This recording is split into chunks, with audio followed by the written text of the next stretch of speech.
Hey YouTube, Andrew here and welcome back to AB Helicopters. You join me today for another video in the Flight Simulator series. Following on from my comparison of helicopter flight dynamics across different software options, a lot of you suggested that I try the Bell 206 JetRanger payware. Well, I listened, I bought it, and today I am going to give you my honest thoughts on the FlyInside Bell 206.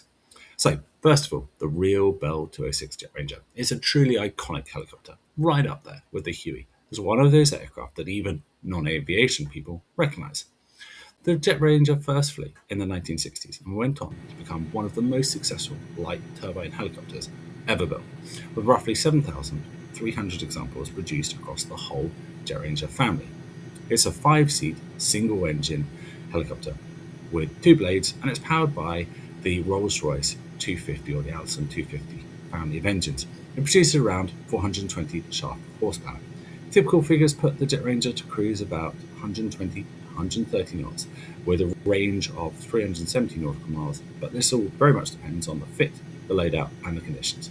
It's served almost everywhere in an aviation capacity: private ownership, utility work, police aviation, news gathering, flight training, sightseeing, military observation, and of course in film and television. And if you ever saw a helicopter on the screen through the 70s, 80s or 90s, there was a very good chance that it was a JetRanger or its slightly larger brother, the Long Ranger. The JetRangers appeared in productions ranging from Scarface, Predator, Too Fast, Too Furious, The Spy Who Loved Me, Blue Thunder, Bad Boys, and countless television series. In many ways, it has become the default mental image of a small helicopter.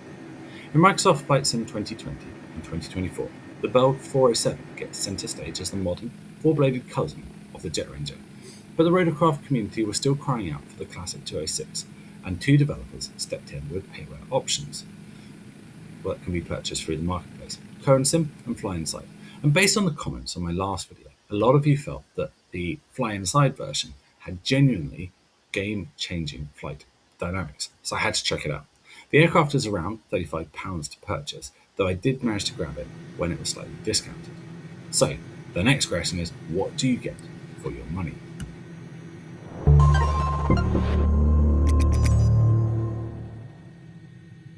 The FlyInside Bell 206 is not just a nice looking external model with a helicopter flight model bolted on. It's a full recreation of the Bell 206 B3 JetRanger, built inside FlyInside's own custom helicopter flight dynamics, rather than relying on the default simulator behaviour. And that's the first big thing that you're paying for: a helicopter that is trying to behave actually like a helicopter, with a proper collective, cyclic and pedal response, rather than feeling like a lightweight aircraft with a rotor on top. My goodness, it certainly flies differently to the stock unstabilised helicopters that come with the game. It's a lot more hands-on. The flight model includes all the things that a helicopter pilot would look for straight away: effective translational lift, ground effect, transverse flow, flatback, torque, and yaw effects. Vortex ring state, autorotation capability, and retreating blade stall are all modelled with realistic responses during manoeuvres such as quick stops, confined area approaches, and run-on landings. In other words, it gives you the opportunity to fly the JetRanger like a helicopter and not just pointed around the sky. System step is another major selling point. You get a realistic turbine startup and shutdown procedure, including the possibility of a hot start if you mishandle the Allison 250 start sequence. FlyInside also models failures and limits such as hydronic problems, overtorques, rotor overspeed and engine failures. And that makes the aircraft useful not just for sightseeing, but for procedural practice and demonstrating what happens if you let yourself get behind the aircraft. The cockpit is fully interactive with working switches, circuit breakers, radio, navigation equipment, cockpit lighting, dimmers and secondary controls. Doors and windows are open, inspection panels can be opened, and the model includes detailed internal components such as the turbine, transmission and hydraulics bay. That level of modelling you don't always get in the payware helicopters, so it really does make you feel that the aircraft is something special that you can inspect and operate rather than just sit inside. Sound is also a big part of the package. FlyInside recorded more than 100 real-world sound effects for the 206, including the turbine, the rotor switches, latches, and the general cockpit sounds. For an aircraft that sounds as distinctive as the JetRanger, that matters. During the start sequence, the turbine whine and the rotor systems are a huge part of the experience, especially if you're lucky enough to be flying it in VR or using headphones. You can also get practical options that make it more approachable for those that haven't got so much experience flying helicopters. The built-in Heli Manager allows you to tailor the flight controls to your hardware, and there's artificial stability sliders so that newer pilots can dial in some assistance whilst they still learn. And that's the nice thing, that you can then gradually reduce the assistance as your control inputs improve. So they can be both forgiving as an introduction and a more serious challenge for experienced sim pilots. I went straight for the full fat simulator flight model with all the assists on, and I'm going to say it was a proper workout. My first attempt at virtual hovering was not pretty. Visually, the aircraft includes high resolution textures, detailed modelling, animated control systems, as I said, opening panels, and it comes with skid and float variants and a wide selection of liveries, including some very famous paint schemes. That means that you can use it for your normal JetRanger kind of operations, scenic flying, utility work, training style flights, or just exploring the world in this light turbine. A word of warning though, it doesn't work with the Microsoft Flight Sim 2024 career mode. So the real question is not just simply, is it worth £35? Is it more, does the FlyInside Bell 206 give us the missing JetRanger experience in Microsoft Flight Sim? And does it bring the unpredictable, hands-on, cross-coupled and dynamic feeling of flying a real helicopter to the virtual world? Does it feel live in the hover, believable in the transition, convincing in autorotation, and rewarding enough to justify choosing over some of the cheaper or default options? And that's really what we're going to test today. After getting a rough feel for flying the aircraft, I lifted off from a quick flight from Redhill, north towards the old RAF station at Kenley, for a touch and go before setting myself the challenge of trying to auto-rotate to land bang on the numbers of runway 21 at Biggin Hill. And one of the things you notice straight away when you lift off is that the default cyclic position does feel quite far forward. And that's fine for forward flight, but you need to trim it aft for the stable hover. Else immediately you start to accelerate straight forward after lifting. And it's very easy to overcorrect in the hover and then start to get into pilot-induced oscillation. Think of this as pushing a child on a swing. You time your correction wrong, and instead of bringing the swing to a stop, you make the oscillation larger. And this is to be expected of any new simulator as you get to grips with the inertia and the size of the correction required, and as your brain adjusts to the visual cues close to the ground that helps you orientate the relative movement. As you accelerate, the realignment of the lift vector to a more forward angle means that you need to add a touch of collective, especially as you sink off the ground cushion. Next, we encounter flatback, caused by the effect of the difference in lift produced between the advancing and the retreating blade, due to their relative velocity, which you have to correct with a little bit more forward cyclic, if you've trimmed correctly on the hover, that is. The next aerodynamic effect you encounter is inflow roll, where the front and the rear of the rotor disc are experiencing different amount of induced flow. Think of it as dirty air being sucked downwards, and this is where some of my virtual takeoffs become a little bit messy, as it causes the helicopter to roll, and it seems to be fairly aggressively modelled. It's very easy to overcompensate initially, leading to an unpleasant rocking from side to side.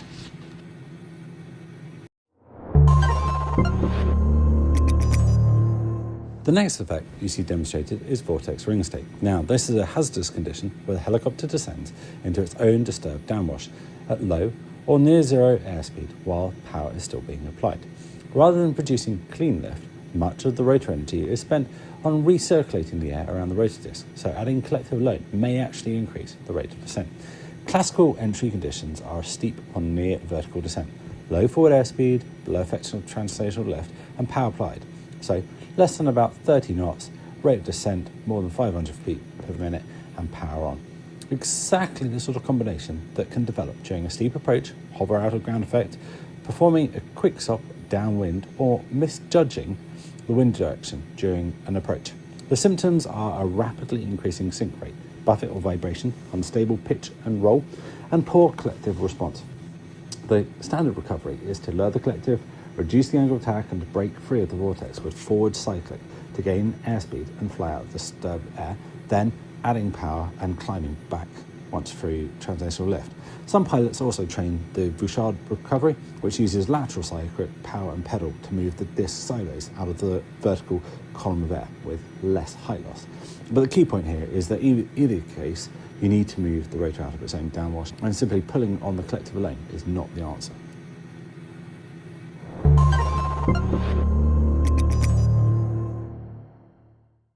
I now give retreating blade stall a test. One of the main limitations on a helicopter forward speed is the difference between the airflow seen by the advancing and the retreating side of the rotor disc.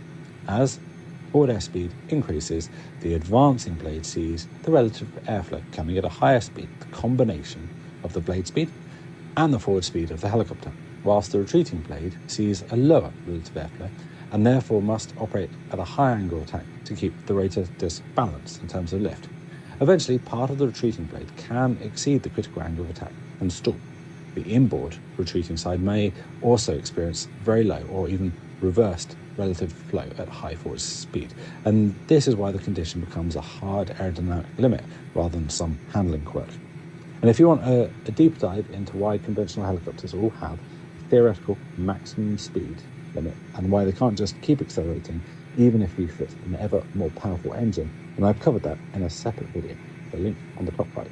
In short though, other maximum limiting speed factors can involve supersonic compressibility near the advancing blade tip, available engine power, and the range of cyclic travel. For the pilot, important cues that they are pushing past the V&E, the maximum permitted speed, are increased vibration, uncommanded nose-up tendency, and a roll towards the retreating blade as the aircraft is pushed through this speed limit. Recovery is not to push through it. The first action is to lower the collective, reduce the blade angle of attack, and unload the rotor system. Then reduce airspeed as smoothly as possible as the stall reduces, and avoiding abrupt control inputs.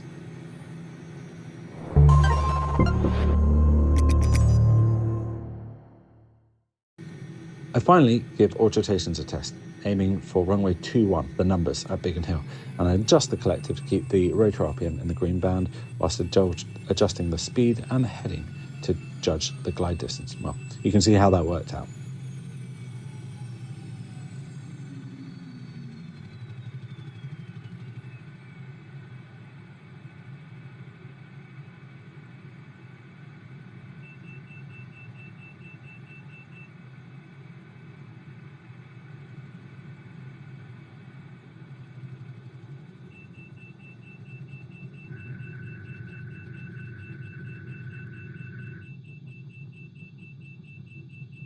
Maybe it was just beginner's luck. That's it for now. Please let me know your thoughts on this add-on, the Bell 205, and please suggest other helicopters that you think should feature on this channel. Until next time, thank you very much for watching and fly safe.